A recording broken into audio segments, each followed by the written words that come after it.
When you publish a video online, you have to put it somewhere. You might use a site like YouTube, or you might place the video on a file storage service like Amazon's S3, or you might set up your own web server. For our purposes, assume there are two kinds of video hosting. Self-hosted, where you store the video and then you use your own custom player, and the video lives on your website or on a set of servers that you control. And third-party hosted, where the video lives on another website, and they provide the player you use to embed the video on your site, and they do all the streaming and encoding and everything else of your video. 99% of the time, you'll use a third-party service like YouTube. YouTube has a huge audience and it's free, but limitations on the format and the player, the fact that there's advertising inserted into your videos, and the fact that you have less control over how and where and when the video appears may be negatives. They may be things that you want to think about before you choose YouTube. Your YouTube page will usually rank instead of the page on your site where you embed the video. If you take a look at this example here, notice these are videos on the individual websites, but they're actually linking directly back to YouTube instead. So those visitors are going to go to YouTube first, not to this particular individual's website. So if you're after lots of video views and you don't care where folks see the video, YouTube is an absolute no-brainer. You should use it, definitely.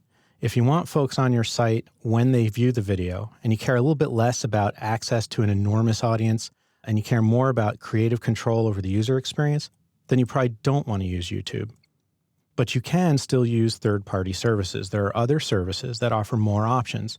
They offer higher quality video, ability to upload larger files, ability to do things like pay-per-view, and very customizable video players. None of these services can measure up to YouTube in audience size, so you'll get fewer views if you choose a different third-party service. Also, most of these services charge a fee for the full version of their hosting. However, the fee's usually very small. I'm talking, $5 a month, $10 a month. And the creative control they provide can be a real plus. And of course, if you use a third-party service other than YouTube, the page where you embed the video on your site has a higher chance of ranking. You have a better shot at getting that page to show up and a better shot at getting people to watch the video on your site instead of on the third-party hosting service.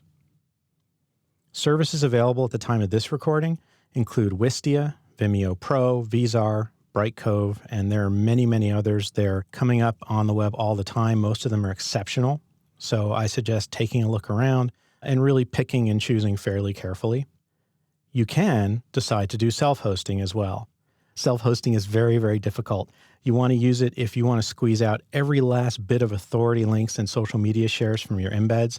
If you want to have 100% control over every aspect of the player and the video delivery, if security is a huge issue of some kind, those are all reasons you might want to do it. But remember, you're going to have to worry about everything from bandwidth, the actual pipe through which the video is sent, to the way you encode the video, to the video player. And you're going to have to control and support all of that. That's a lot of effort for a fairly small gain. Unless you know how to do your own video hosting, including failover, content distribution, and creating a set of embeddable players, just stick to a hosted service. Because the upshot here is that it only matters if you launch your content. If the content never gets out there, if you spend all your time working on your solution and tweaking your pages, it's not going to do you any good as a marketing strategy. So use the solution that will best balance flexibility and your ability to publish video regularly and easily. The more limited your resources, the more I suggest you look to YouTube. As you get more sophisticated, you can look at other third-party services that support more options.